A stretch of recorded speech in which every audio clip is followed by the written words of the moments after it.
जात बानी पूजा करे हम तो मंदिरिया हो के तैयारी तू आज माई भिरिया अरे सुना तारा हे हो जात बानी पूजा करे हम तो मंदिरिया हो के तैयारी तू आज माई भिरिया यह बाट मौका हमार बतिया लमा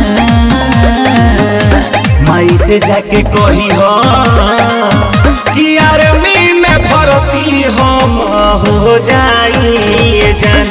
माई से जाके कही हो कि आर्मी में भर्ती हम हो जाइए जान, हो जाइए जान।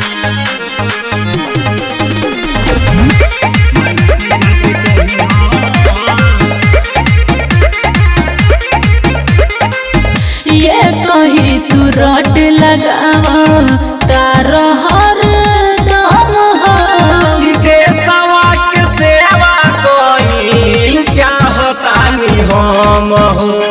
यह सपना भये जान। अच्छा ए जी ये कही तू रट लगावा तार हर दम हो देशवा के सेवा कइल चाहतानी हम हो। ये चक्कर में हमके देवे लोन ध्यान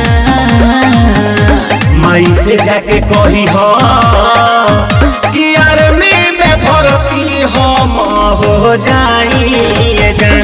माई से जाके कही हो कि आर्मी में भर्ती हम हो जाइए जान।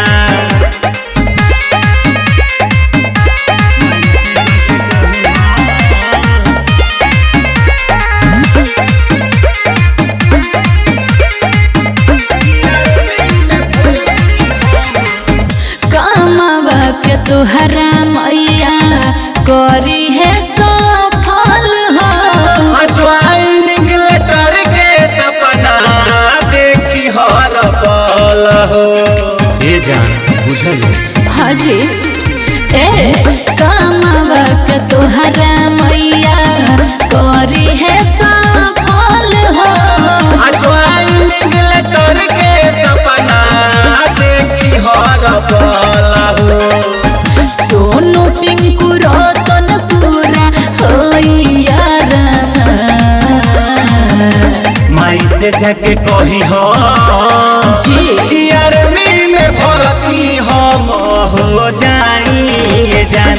माई से जाके कही हो कि आर्मी में भर्ती हम हो जाइए जान।